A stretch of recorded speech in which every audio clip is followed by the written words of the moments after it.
بسم الله الرحمن الرحیم بینەران و بیسەرانی ئازیز و خۆشەویستی کەناڵی ئاسمانی پەیام سەلام و ڕەحمەت و میهرەبانی خوای پەروەردگار لەم ڕۆژە پیرۆز و مبارەکەدا بڕژێت بەسەر ئێوەی ئازیز و خۆشەویستدا. درود و سەلام بەسەر گیانی پاکی پێغەمبەر و پێشەوامان محەممەد صلی الله عليه وسلم. خۆشەویستانم خۆشحاڵم لە بەرنامەی بەفەڕ لە هەینێکی تر بە ئێوەی خۆشەویست و ئازیز دەگەینەوە. خۆشەویستانم ئەمڕۆمان تایبەت کردووە یاخود ئەڵقەی ئەمڕۆ قسە دەکەین لەسەر گرنگی فێربوونی زانستی ئیسلامی. ئایا زانست چییە و گرنگی فێربوونەکەی چییە و چ مەنزیلەت و چ پایەیەکی هەیە لە ئیسلامدا و ئایا زانایانی ئیسلام پێگە و پایەیان لە ئیسلامدا چۆنە و ئەوانەی کە بوون بە زانا و علم و زانست و زانیاری فێربوون چی لەسەریان پێویست و واجبە بیکەن بەرامبەر بە کۆمەڵگا و دیسان پێویستە ئەوان تا چەند پێشەنجەکەیان کە لە ڕووی عیلمەوەیە لە ڕووی کرداریشەوە دەبێت تا چەند ئەو علم و زانستەی هەیەنە لە خۆیاندا ڕنگ بداتەوە و دەمانەوێت بزانین تەواوی ئەرچی زانایانی ئیسلامی پێشەوایان چییە لە ناو کۆمەڵگا، ئەوان دەبنە سمبول و چۆن دەتوانن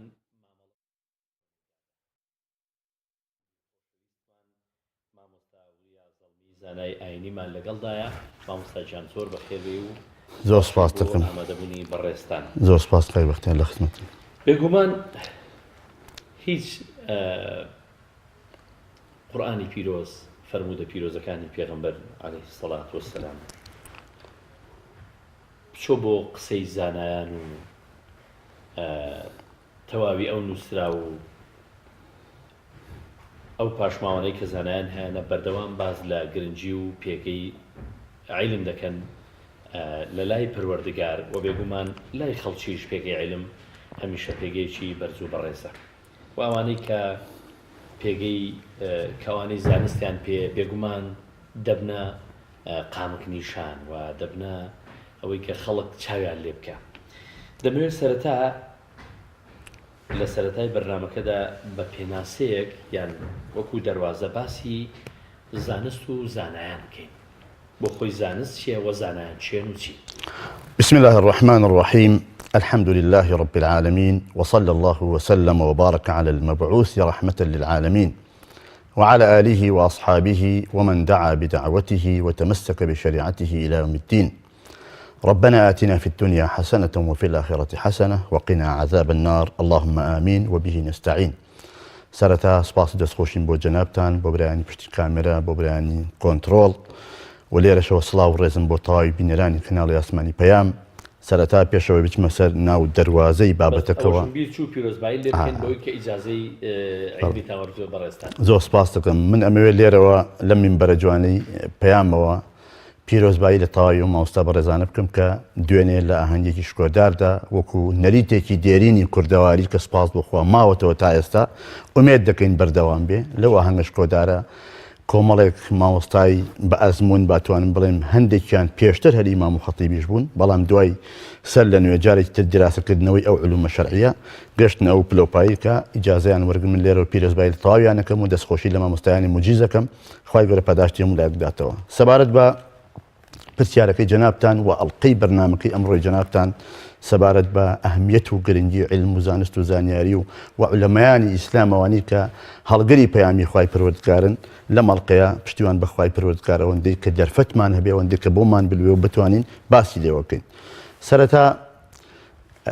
معلومی جەنابتانە علم و زانست و زانیاری وەکو چرایەکی ڕووناکەرەوە وایە. چرایەکە کەسێک کە لە تاریخایی شەودا چرایەکی بەدەستەوە بێ ڕێگای پێ ڕوونەکاتەوە ڕوا بێگومان هەر کەسێک خاوەنی علم و زانست و زانیاری بێ وەکو ئەو چرایە هەمیشە بەردەمی ڕوونە و وتراوە بەردی بناغەی پێشکەوتن و بەرەو پێشچوونی هەر کۆمەڵگایەک پەیوەستە بە علم و زانست و زانیاریەوە. بۆیە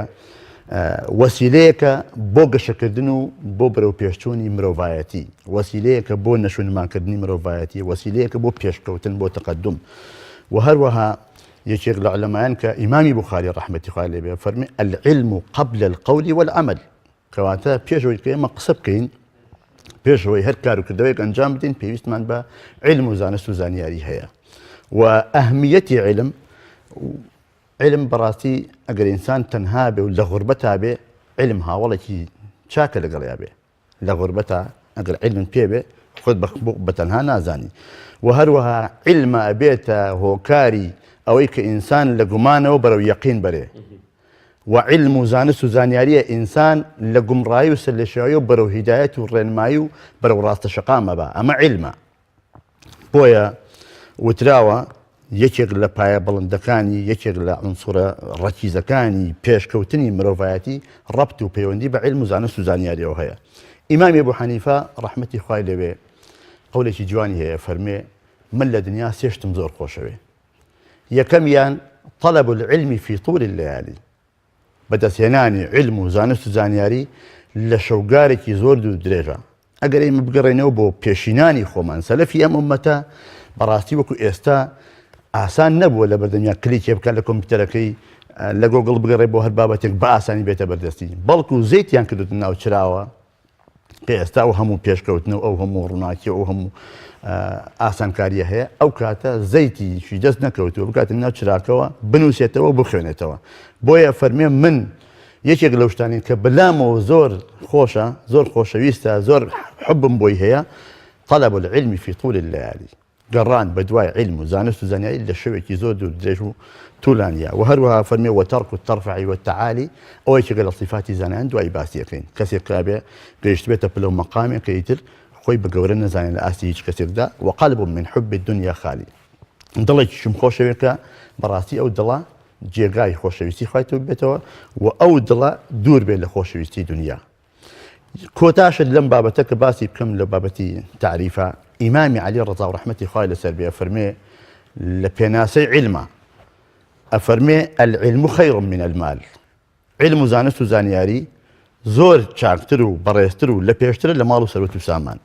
العلم يحرسك وأنت تحرس المال، ئەفەرمێ علمە بێتە پاسەوانی تۆ، بەڵام تۆ خۆ دەبیتە پاسەوانی ماڵەکەت. العلم حاكم والمال محكوم عليه، علم لە هەر شوێنێکا هەبێ، بەڵام علم زانستێکی زانیاریەکی ڕاست و دروست ئەبێتە حاکم و حکمەکە، بەڵام ماڵ هەمیشە حکمی پێکرێ، حکمی لەسەرە. و هەروە فەرمێ المال تنقصه النفقة، البته لە حەدیثا هاتووە ماڵ بە بەخشین کەم ناکا، بەڵام ئەم نەفەقەی بەستی سەرفکردنە، هەر ماڵێک لێ سەرف بکرێ لێ کەمە بێتەوە، بەڵام بە پێچەوانەوە. والعلم يزك بالإنفاق، علم بەچی گەشاکە، بەچی پێشەکەوێ، بەچی زیادەکە، بە بەخشینی. و لە کۆتاییشا فەرمێ العالم أفضل من الصائم القائم المجاهد، ئەمە بەڕاستی گەورەترین پلەپایە بۆ ئەهلی علم. ئەفەرمێ کەسێک کە عالم و زانست و زانیاری هەبێ، خاوەنی ئەو پلەپایە بێ، فەزڵ و گەورەی زیاتر لە کەسێک کە هەمیشە بەڕۆژوو بێ، و کەسێک کە هەمیشە بە پێوە بێ خەریکی نوێشکردن بێ، و کەسێک کە لە ڕێگای خوای پەروەردگارە بجەنگێ. ئەمە پێناسەیەکی کورتە کە ڕەنگە عولەمایانی سەلەف، عولەمایانی مؤخرین و مقدمینیش لە باسی علما، لە پێناسی علما شتی زۆریانەوێ، بەڵام ئەوەندەی کە پێویستکە لەم دەرفەتە لە خزمەتانە ئەو کافیە. دکتۆر مستەفا زەڵمی هەزار ڕەحمەتی خوای پەروەردگاری لێ بێ و خوای گەورە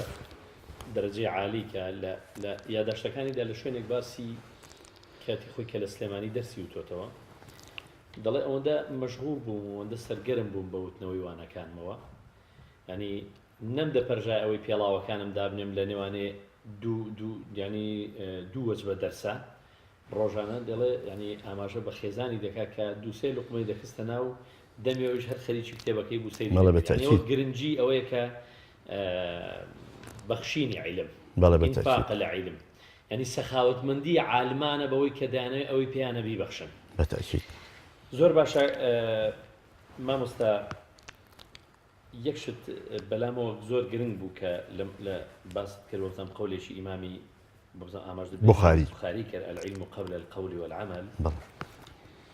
ئێستا کە زانایان کەسێک بوو بە زانا، ئیجازەی پێدرا، علم و زانست و زانیاری هەیە، تا چەندە سەری فەرز دەبێت لە کەسێکی عەوام و کەسێکی ئاسایی کە عملەکانی زۆر یعنی وەکو مامۆستا عەلی باپیرش دوێنێ ئاماژەی پێکرد کە جارێک عیلم الوەرد دێت دوو جار عەمەلی پێ بکەیت کەواتە عەمەل تا چەند دەبێتە سمبولێکی گەورە بۆ ناسینەوەی عالمان کە دەبێت عەمەلێکی جوانتریان هەبێت لەوەی بەخشینی عیلمەکەیان. هەمیشە ئەگەر ئێمە چاو لە پێشینانی خۆمان بکەین هەر لە پێغەمبەرەوە سەڵات و سەلامی خوای لەسەر بێ و پاشان خولەفای ڕاشیدون و هاوڵان بەگشتی و بینە خوارەوە بۆ تابعین و تابعین سەلەفی ئەم ئومەتە دێراسەیەکی وردی ژیانیان بکەین سیرەیان بخوێنینەوە هەمیشە ئەوان کەمیان وتو زۆریان جێبەجێ کردووە زۆریان جێبەجێ کردووە. ئەمە نیشانی ئەوەیە کە زانایانی ئاینی ئەوەی کە خۆی بە زانای ئاینی ئەزانێ هەڵگەری ئەو پەیامی خوای پەروەردگارە و ئەوانین کردووە بە قودوە و پێشەنگی خۆی ئەوێ بەڕاستی چاو لەوان بکە چونکە عالم بە چی ئاناسرێتەوە بە عەمەلەکەی نەک بە عیلمەکەی. چونکە ئێستا خەڵک بەرچاوی ڕوون بۆتەوە مامۆستایەک کەوتارەدا لە جومعە یان لە هەر مەحفەلێکی ترا کەوتارەدا خەڵک ڕاستەخۆ سێری کە بزانێ عەمەلی خۆی چۆنە تا چەندە ڕەنگی داوەتەوە لە خۆیان لە کار و کردەوەی ڕۆژانەیە لە پەروەردەی ڕاست و درستی ماڵ و خێزانی خۆیان لە تەعامل و هەڵسوکەوتی لەگەڵ باوکو دایکیان لە تەعامل و هەڵسوکەوتی لەگەڵ دراوسەیە لەگەڵ مجتەمەع و کۆمەڵگا لەگەڵ تەواوی شەریعە و چین و توێژەکاندا چۆن تەعامل و هەڵسوکەوتەکە ئەم عەمەل و کار و کردەوەی ئەو ڕەنگدانەوەی ئەو عیلم و زانستەیەتی کە هەیەی بۆیە بەڕاستی ئێمە من لێرەوە بۆ خۆشم و بۆ تەواوی ئەو زانایانش کە خۆیان بە هەڵگری پەیامی خوای پەروەردگارەزان خۆیان بە هەڵگری عیلم و زانست و زانیاریەزان بەڕاستی ئێمە بێ پێشەنگ بین لە کار و کردەوە پێشەنگ بین لە عەمەلە و ئەو عەمەلەش ئەبێتە مای ئەوەی کە ڕەنگدانەوەی عیلمەکەشمان بێ و خەڵکیش قسەمان لێ وەرگرێ و قسەمان پڕشتیە بێ. زۆر باشە مامۆستا شەریعەتی ئیسلام چۆن گرنگی داوە بە ئەهلی عیلم و زانست و زانیاری؟ بێگومان ئەگەر ئێمە تەماشایەکی قورئان بکەین یان بە خێرایی ئاماژەیەک بە فەرمایشتەکانی پێغەمبەری خوا بکەین صلی الله عليه وسلم لە زۆر شوێنی قورئاندا و لە زۆر شوێنی فەرمایشتەکانی پێغەمبەر عەلەیهی سەڵات وەسەلام ئیشارە بە فەزڵ و گەورەی عیلم و زانست و فەزڵ و گەورەی هەڵگرانی عیلم و زانست کە عالمەکانن باسی لێوە کراوە. خوا سبحانه وتعالى فەرمێ قل هل يستوي الذين يعلمون والذين لا يعلمون ئایا پێتان وایە ئەی محەممەد ئەوانەی کە نەزان و عیلم و زانست و زانیاریان نیە و لەگەڵ ئەوانەشە کە خاوەنی عیلم و سەقافە و تێگەشتن و ڕۆشنبیریەکی باشن و ئاگایان لە دنیای ئاگایان لە زەمەنی خۆیانە جیاوازیان نییە بێگومان جیاوازیان هەیە و لە شوێنی ترا خوای پەروەردگارە فەرمێ کە شاهدیەدا شهد الله أنه لا إله إلا هو والملائكة وأولو العلم قائما بالقسط. خوای پەروەردگار لە دوای ناوی خۆی لە دوای ناوی فریشتەکان ناوی ئەهلی عیلمی هێناوە ئەفەرمێ خوای پەروەردگار خۆی چەسپاندووە و فریشتەکانی خوای پەروەردگاریش ئیقراریان کردووە چونکە ئەو فریشتانی خوای سبحانه وتعالى لە فەرمانی خوا لا نادەن هەر خوای پەروەردگار هەر فەرمانێک بکات جێبەجێەکەن و ئولو العلم قائما بالقسط ئەوانیش چەسپاندوویانە و بە گوێڕایەڵەیەکی ڕاست و دروستەوە ملکەچی فەرمانەکانی خوای پەروەردگارن کەوابوو لێرە چیمان بۆ دەرەکەوێ فەزڵ و گەورەی ئەهلی عیلم خوای گەورە لە دوای ناوی خۆی لە دوای ناوی فریشتەکان ناوی ئەهلی عیلمی هێناوە کەوابوو ئەهلی عیلم لە مەرتەبەیەکی بەرزدان. لە شوێنی تردا خوای پەروەردگار کە باسی ئەهلی عیلمەکە فەرمێ يرفع الله الذين آمنوا منكم والذين أوتوا العلم درجات. خوای گەورە پلەپایان بەرزەکاتەوە ئەوانەی کە ئیماندارن و لە هەمان کاتە ئەوانش کە ئەهلی عیلمن پلەپایە و دەرەجاتیان بەرزەکاتەوە لای خوای گەورە و بێگومان ئەوانش کە زۆر لە خوا ئاترسن شەرم لە خواکەن سنوورەکانی خوا پارێزن چێن إنما يخشى الله من عباده العلماء ئەوانن کە زۆر لە خوا ئاترسن بەچی ئەترسێ بەوەی کە زانیاری هەیە شارەزایە لە قورئان شارەزایە لە فەرمایشتەکانی پێغەمبەری خوا عەلەیهی سەڵات وەسەلام سیرە و ژیانی هاوڵانی خوێندوێتەوە شارەزایی باشی هەیە بووە پێغەمبەری خوش عەلەیهی سەڵات وەسەلام لە یەکێک لە فەرمودەکانیە کە ڕەنگە مەودای باسکردنی هەموو فەرمودەکەیمان نەبێ زۆر دوور و درێژە بەڵام ئەوەندەی کە پێویست بێ پێغەمبەر عەلەیهی سەڵات وەسەلام فەرمێ إن العلماء ورثة الأنبياء نەیفەروون دەوڵەمەندەکان سەرمایەدارەکان خاوەن مەنسەب و پلەپایەکان قازیەکان وەنیە لە نێو ئەموو ئەم چین توێژانە چی دیاری کردووە پێغەمبەری خوا ئەهلی عیلم زانایانی دیاری کردووە إن العلماء ورثة الأنبياء بەڕاستی میراتگرانی پێغەمبەران چێن زانایانن. ئەنجا فەرمێ إن الأنبياء لم يورثوا دينارا ولا درهما بيغمبران مال وثروة وسامان ودرهم يعني بجنيش بوزانيان وإنما ورثوا العلم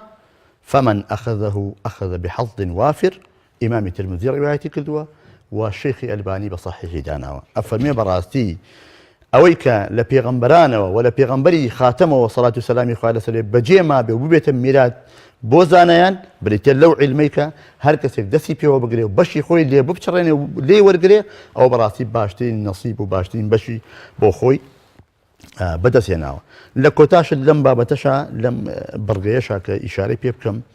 بيغمبري خوا عليه الصلاة والسلام فرمي هر كاتب كمروف أمري إذا مات ابن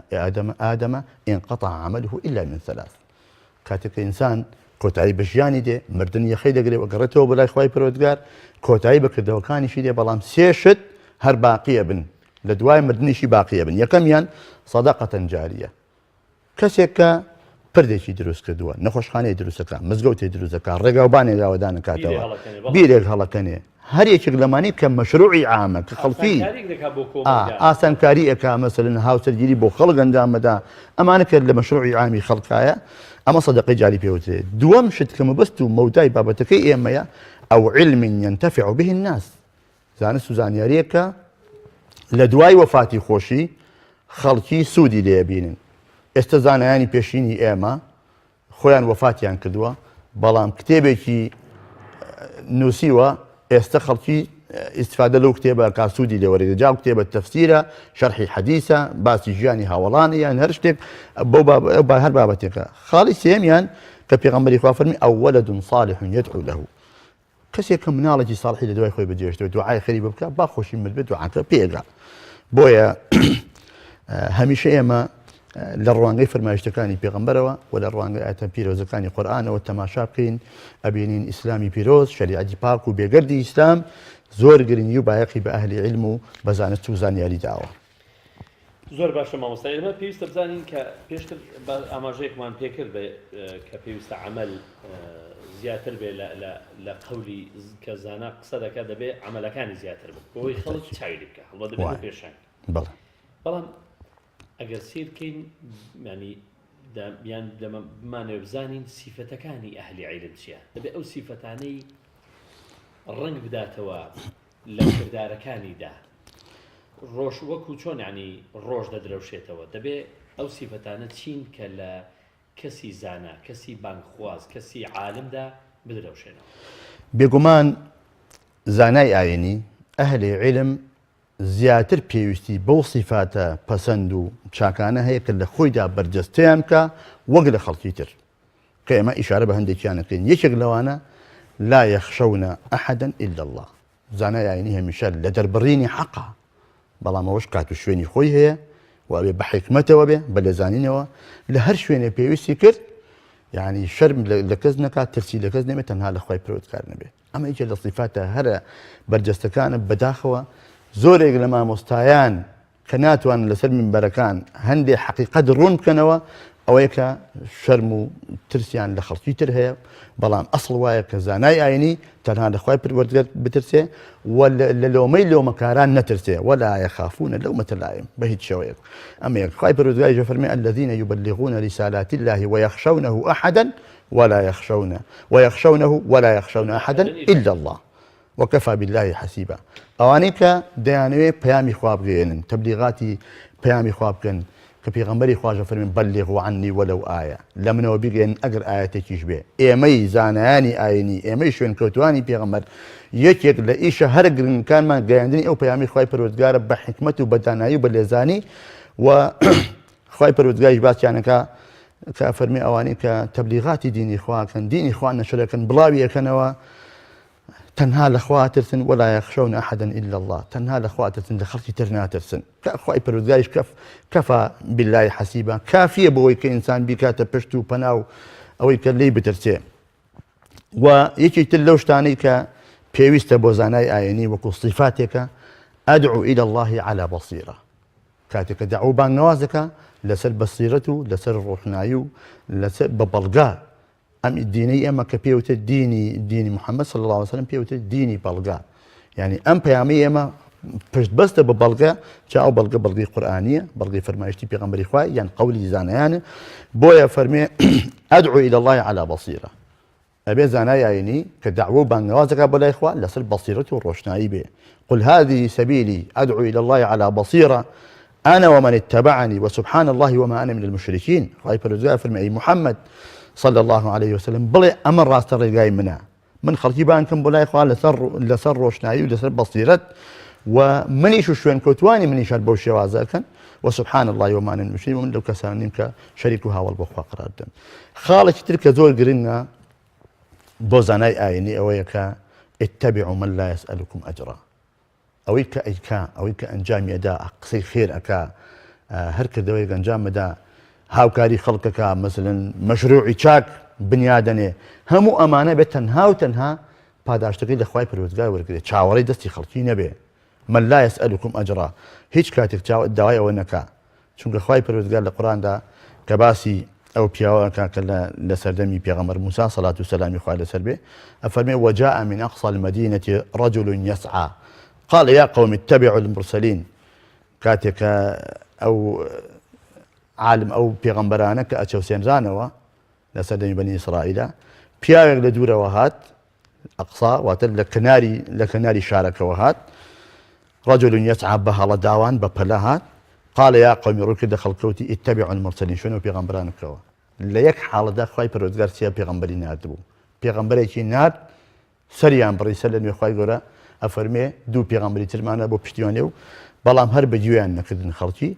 جامبەستەکەی ئێمە لێرا چییە؟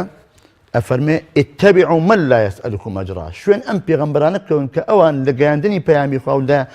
وشارکردنەوەی ئێوە لە ئامۆژگاریکردنی ئێوە داوای هیچ ئەجر و پاداشتێک ناکەن ئەمە یەکێکە لە صیفاتی زانایان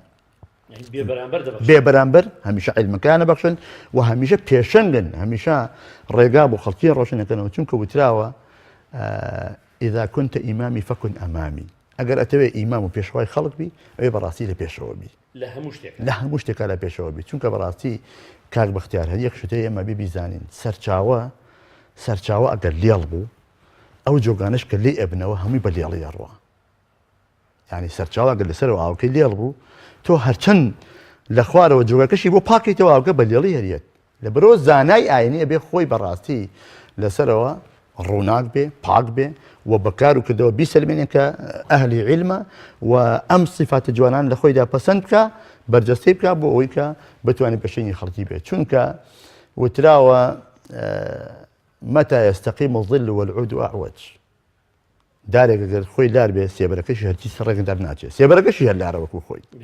وانە لەبەرەوە بێ زانایانی خۆی ڕێک بێ ڕاست بێ و گوێڕایاڵی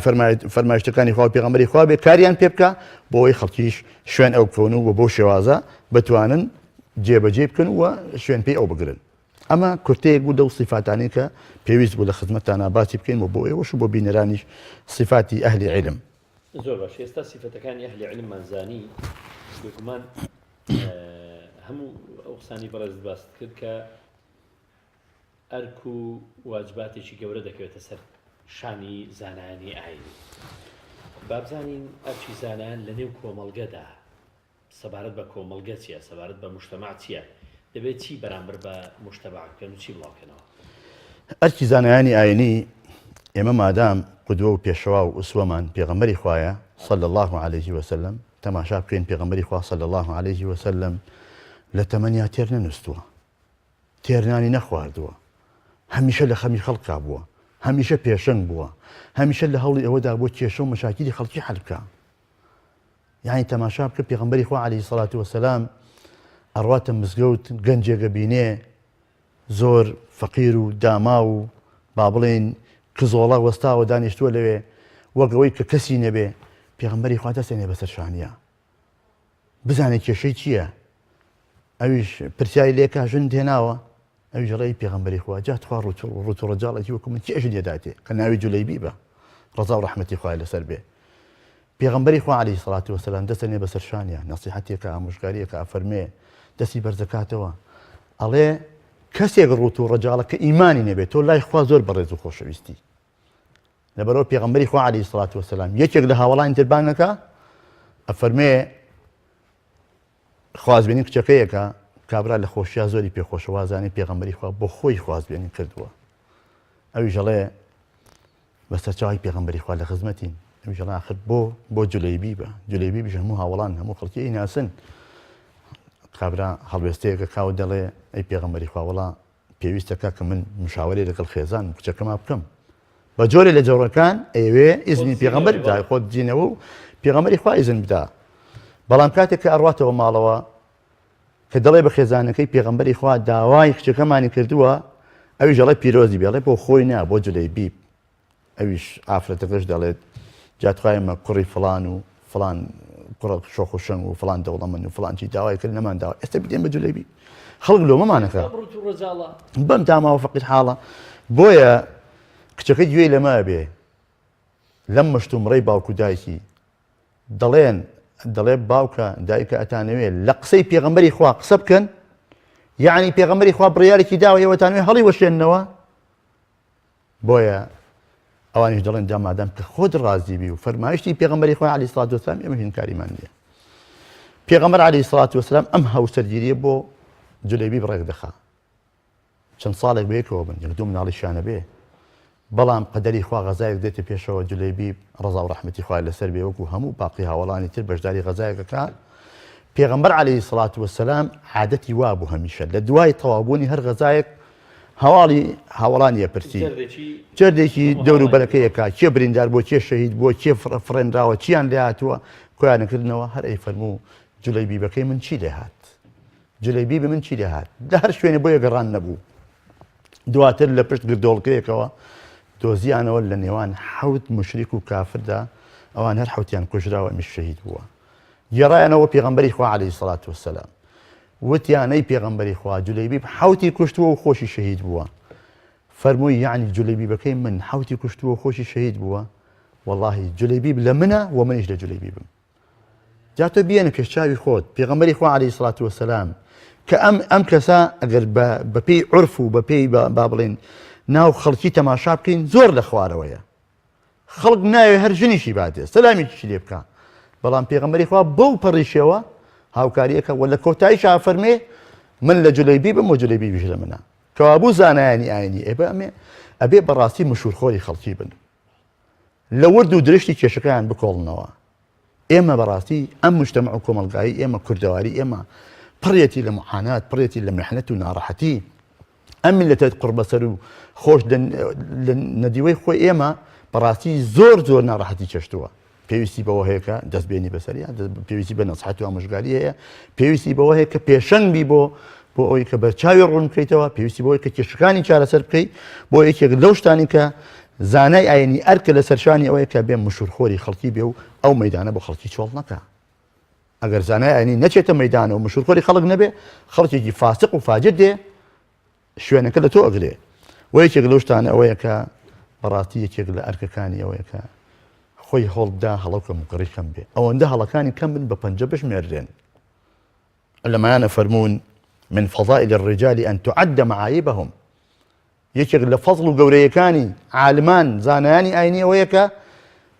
کەم و کوڕی و نوقسانی عیبەکانیان ئەوەندە کەم بەدەست بژمێردرێن نەک خوا نەخواسە خۆی پڕ بێ لە عیب و کەم و کوڕی ئەگەر کەسێک زانایەک خۆی هەڵە و کەم و کوڕی و نوقسانی هەبوو ناتوانێت کێشە و مەشاکیلەکانی خەڵکیش چارەسەر بکات ئەرکێک تر لە ئەرکی زانایان ئەوەیە کە نابێت تعەسوب و دەمارگیری هەبێت بۆ هیچ مەسەبێک بۆ هیچ زانایەک بۆ هیچ خولەفایەک با بڵێن ئەوێ بەڕاستی وەسەطیەتی ئەم دینە بگرێ نە ئیفرات و نە تەفریط نە زیادە ڕەوی و نە کەم تەرخەمی پێغەمبەری خوش هەر وای کردووە و ئەم ئومەتەی ئیسلامیش ئومەتی وەسەطیەتە خوای گەورە بە فەرمانی خۆی بە ئایەت ئەفەرمێ ئێوە وەسەطیەت بگرن چونکە ئەوەی کە زۆر وەکو لە فەرمایشتی پێغەمبەری هاتووە ئەوەی کە زۆر دین وردکاتەوە بەسەریا زاڵ نابێت دوایی خوا نەخواتە تووشی لادان و ئینحرافە بێ بەڵام نەکەم تەرخەمی نە زیادە ڕەوی و پێویستە تعەسوب و ئەوە وای لێ نەکا چونکە ئیمامی مالیک ڕەزا ڕەحمەتی خوای لێبێ فەرمێ زانای ئاینیە بێ هەمیشە ئەوەنە متەواضع بێ قسەیەکیش بکا قسەکەشی جێ نەگرێ مەسەلەن هەڵەو کەم قڕیشی تیا بێ خەڵک ڕەخنەی لێ بگرێ طبیعی بێ بەلایەوە چونکە فەرمێ كل يؤخذ من قوله ويرد عليه إلا صاحب هذا القبر ئیمامی مالیک کاتێککە پەنجە ڕاکێشە بۆ قبرەکەی پێغەمبەری خوا عەلەیهی سەڵاتو وەسەلام فەرمێ هەرچی کەسە قسەشی لێ وەرەگیرێ قسەشی ڕەدەگرێتەوە ئیلا قەولی خاوەنی ئەم قەبرە نەبێت کە پێغەمبەری خوایە صلی الله عليه وسلم. بۆیە کاتێک کە ئەبینین پرسیارەکرێ لە یەکێک لە زانایان وەکو وتراوە ئیمامی مالک سیبد و پرسیاری لێکرێ بەڵام لە 16 ناڵێ نازانم بۆ خۆی علمە ئەوە یەکێک لە ئەرکی زانایان مەرجنی وەڵام هەموو شتێک بداتەوە وفوق كل ذي علم عليم مامۆستای تر هەیە شارەزای تر هەیە بەتەکید ناکرێ مەسەلەن بە نەزانی وەڵام بداتەوە بەڵکو پێویستە بە دوواداچوونی بۆ بکە پرسیاری بۆ بکە و دووشت هەیە بەڕاستی کە ئەمەش یەکێک لە ئەرکی زانایان دووشت هەیە ئینسان لی تێر نابێ یەکێک تاالبی علم کە بێوێ هەر بە دوای علما بڕوا علم تەواوبوونی نییە ئەگەر ئەوەی کە خۆی ئیشارەت پێکرد ئەو یادەوەریانەی دکتۆر مستەفا زەڵمی خوێند بێتەوە شوێن نەماوە نەگەڕێ بە دوای علمە کە دوای من ئیشاڵا ئیشارەی پێ یەکەم یەکێک لە زانایانی کورد لەوایە ئیشارەی پێ یەکەم کە چی کردووە چۆنی کردووە هەر بە کورتی بەڵام تەماشا بکە دووشت ئینسان لێیان تێر ناخەوە یەکێک لەوانە تەڵەبی علم تەڵەبی دنیا ئەوەی کە زۆر خاوەنی سەروەت و سامانێکی زۆرە ماڵ و سەروەت و سامانێکی زۆری هەیە و ناوی دەرکردووە هەر بە دوای ئاڕوە وەکو لە حەدیث شاهاتووە طبیعەتی بەشەر سروشتی مرۆڤ وایە ئەگەر پڕشی و دۆڵێک ئاڵتونی هەبێ خۆزگای خوازە شیوەکەی ئەو دیویش ئاڵتون بێ هەری ئەو بێ طبیعەتی سروشتی مرۆڤ وایە تەڵەبی علمیش وایە کە تاالبی علمە بێ هەمیشە بە دوای علما بڕوەوە ئەوە یەکێکە لە ئەرکەکانی زانای ئاینی پرسیار کرا لە عەبدوڵای کوڕی موبارەک ڕەزا و ڕەحمەتی خوای لێبێ فەرموویان ئەگەر دوای مردن زیندوو بکرێتەوە چی ئەکەیت کەسێکە کە مردووە و لە قەبرایە و بەڵام خوای گەورە زیندوی کاتەوە وتی یەکەم شت چی ئەکەیت فەرمووی ئوطلب العلم حتى يأتيني ملك الموت مرة ثانية ئەڕۆم بە دوای علم و زانست و زانیاریە ئەگەڕم هەتاوەکو سەر لە نوێ جارێکی تر بۆ جاری دووەم مەلەک الموت دێتەوە و یەخەم گرێتەوە و مردن یەخەم گرێتەوە پرسیاریان کرد لە سقڕات ئەم هەموو علمت لەکوێ هێنا سقڕات ئەوی ژووتی بە ئەندازەی ئەو ئەوەی ئێوەی ئەیخۆنەوە بە ئەندازەی ئەو ئاوەی کە ئێوە ئەیخۆنەوە ئەوەندە زەیتم بەکاری ناوە کردومەتە ناو چراوە بۆ ئەوی لەبەر چراکە دانیشم علم فێر بم بخوێنمەوە کەوابوو علم یەکێک لەو شتانی کە ئەبێ تەصحیح بۆ بدەیت ئەبێ شەونخوێنی بۆ بکێشی ئەبێ خۆتی بۆ ماندوو بکەیت و کۆتاشت لەم بەرگەیەشتا ئەوەیە کە هەمیشە ئەبێ زانایانی ئاینی متەواضع بن تەماشا بکە پێغەمبەری خوا یەک نمونای هێنمەوە عوقبەی کوڕی عامر کە یەکێکە لە هاوڵانی پێغەمبەری خوا فەرمێ لە خزمەت پێغەمبەرا بووین صلی الله عليه وسلم محاضرەیەدا لەوانەیە وتاری جومعە نەبوو بێت چونکە لە وتاری جومعە فەرزە کە ئەو خەڵکە هەمووی دانیشتە گوێ بگرێ محاضرەیەدا قسەیە کرد بۆمان ئامۆژگاریە کردین پیاوێک لە دوورەوە هات جاء رجل أعرابي لا يسأل عن دينه پیاوێک هات پرسیاری لە دینی پێغەمبەری خوا کرد عەلەیهی سەڵاتو وەسەلام هیچ شتێکی لە دینە ما يدري دينه هیچ شتێکی لە دینەکە نەئەزانی پێغەمبەر عەلەیهی سەڵاتو وەسەلام لە نێو گەرمەی وتاردان و محاضرە و ئامۆژگاریکردنە دەستی هەڵگرت هاوڵان ئەوا دانیشتون گویان بۆ پێغەمبەری خوا گرتووە دەستی هەڵگرت کە حەدیسەکەش صەحیحە ڕۆشت بەدەم ئەو پیاوەوە کە هاتووە و پرسیارەکە يعلمني مما علمه الله ئەوەی کە پێویست بوو خوای پەروەردگار فێری ئەوی کردو بە کورتی فێری ئەوم پیاوەی کرد عولەمایانە فەرموون بۆیە پێغەمبەری خوا یەکەم لە ڕووی تەواضوعەوە تەواضوعی نیشانداوە دووەم لەوانەیە ئەم پیاوە غەریبە و ڕێبوارە و هاتووە تۆ ئەگەر ئێستا پێغەمبەری خوا نەڕوا بەدەمیەوە لەوانەیە زۆردان نەنیشێت تاوتارەکە تەواو بێ ئەڕوا لە دینەکە شارەزا نابێ بتۆرێ بەڵام پێغەمبەری خوا عوقبەی کوڕی عامرە فەرمێ پێغەمبەری خوا وازی لە وتارەکەی هێنا چوو بۆ لای ئەوەی کە پێویست بوو ئاشنای کرد بە دین سەر لە نوێ ڕۆشتەوە ناو وتارەکەی فەئەتەممە ئاخیرەها وتارەکەشی تەواو کرد پێغەمبەری خوا عەلەیهی سەڵاتو وەسەلام بۆیە زانای ئاینی پێویستە هەمیشە متەواضع بن لە بەردەم حەقدا بە تایبەت یعنی ئەگەر مناڵێک قسەیەکی بۆ بکە قسەکەی حەق بێ ئەبێ ملکەچی وەرگرتنی و حەقە بێ انظر إلى ما قال ولا تنظر إلى من قال بزان ئەوە کەوتراوە چییە بیر لەوە مەکەرەوە کێوتوێتی لەوانەیە جاری وایە کەسێکی فاجر و فاسق قسەیەکی چاک بکە قسە چاکەی لێ وەرگرە وانە لەبەرەوە یەکێکتر لەو شتانش کە زۆر گرنگە بۆ زانای ئاینی و ئەرکی سەرشانیەتی فقهی واقعە چۆن شارەزا بێت لە قورئان لە حەدیث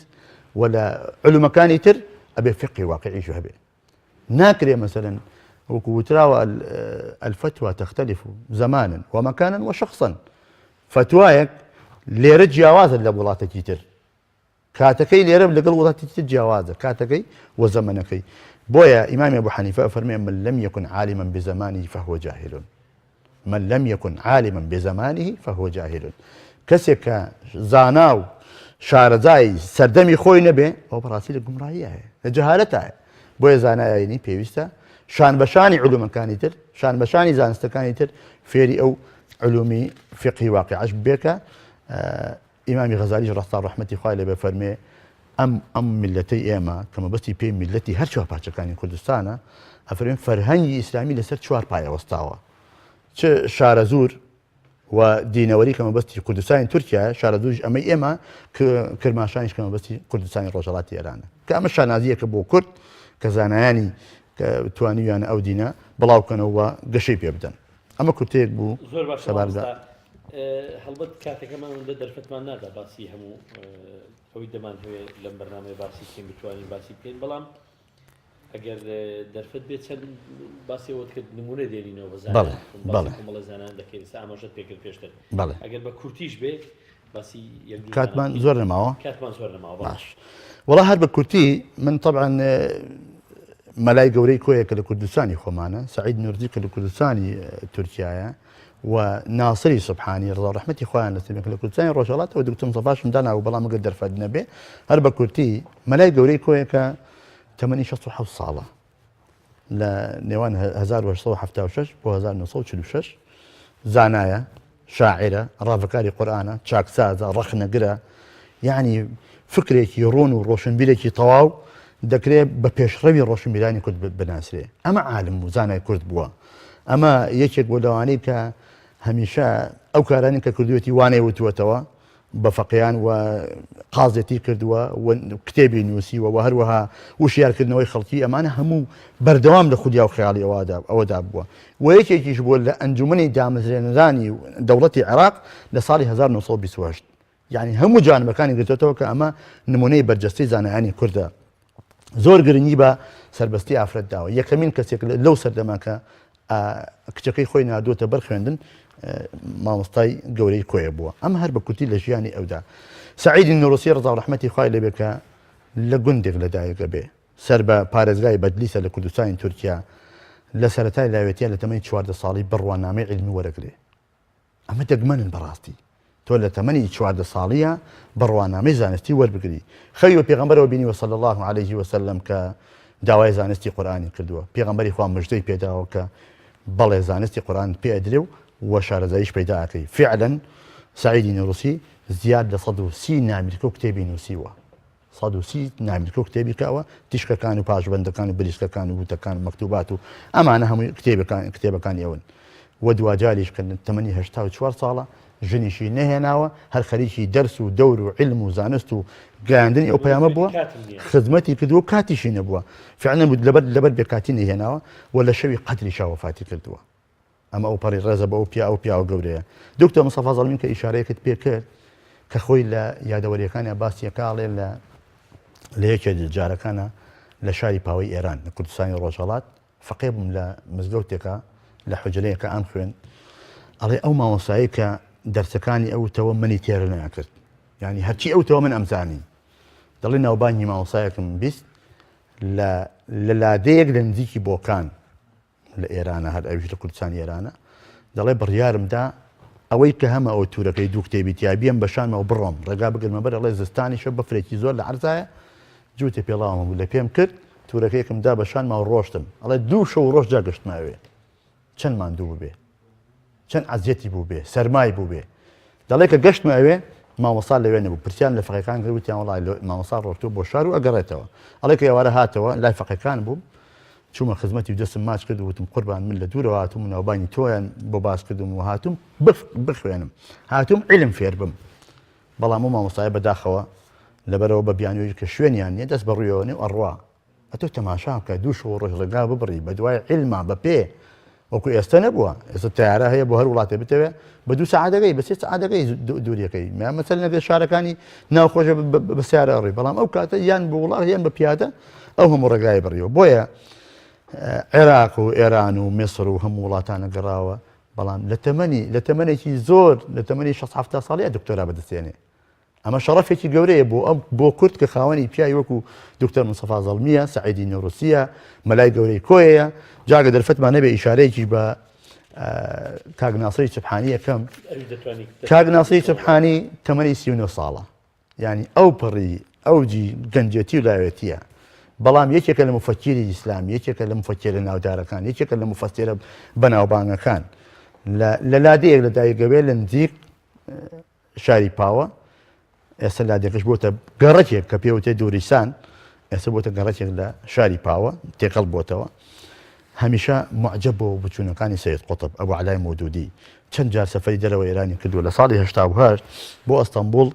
کاتێکە مشارەکەکە بەشداریەکە لە مؤتەمەرێک خەڵک پێی معجبە بێ لەوێ پێی معجبە بێ ئەم گەنجە ئەمە نیشانەی ئەوەیە کە ئەم کوردەی ئێمە هەر لە دێر زەمانەوە ئەوەی دەرفەتمان نییەگەنا کاک ئەحمەدی مفتی زادەمان هەیە مامۆستا مەلا عەبدولکەریم مدەڕیسمان هەیە بەد مامۆستا مەلا عوسمانی پرێسیمان هەیە بە دەیان و سەدان کەڵەپیا و مامۆستای زانای ئاینی چاک بەرجەستە لەم میلەتەی ئێمە هەڵکەوتون کە ئەوە جێگای شانازین کە ئێمە زانایانی ئاینی پێویستە چاو لەوان بکەین و ئەو سیفاتانن کە باسمان کرد ئەو ئەرکانن کە باسمان کرد هەمیشە لە کار و کردەوەماندا ڕەنگ بداتەوە. مامۆستا زۆر سپاس دەکەین ماندوومان کردی لە خزمەتتانە بۆ بابەتی ئەمڕۆمان گرنگی فێربوونی زانستی ئیسلامی زۆر سپاس دەکەین و دووبارە پیرۆزباییشی لێ دەکەین هیوادارین کە خۆی پەروەردگار ئەم فەزڵی بە بەڕێستان بەخشی و ئێستا ئیجازەتان ئیجازەی عیلمی ئیسلامیتان وەرگرتووە بەڕێستان بتوانن خزمەتێکی باش بکەن بە کۆمەڵگای کوردی وەکو لە ڕابردوو درێخیتان نەکردو ئینشاءڵڵا مەجورن و ئەرکەکەشتان بێگومان خورستە بێستا زۆر سپاس بۆ ئەم دەرفەتەی ئێوەش من سپاسان دەکەین هیوادارین بینەرانیش ئیسفادەیان لەم ئەڵقە بەرنامەی ئێمە کردبێ و سپاس بۆ هەموو لایەک بینەرانی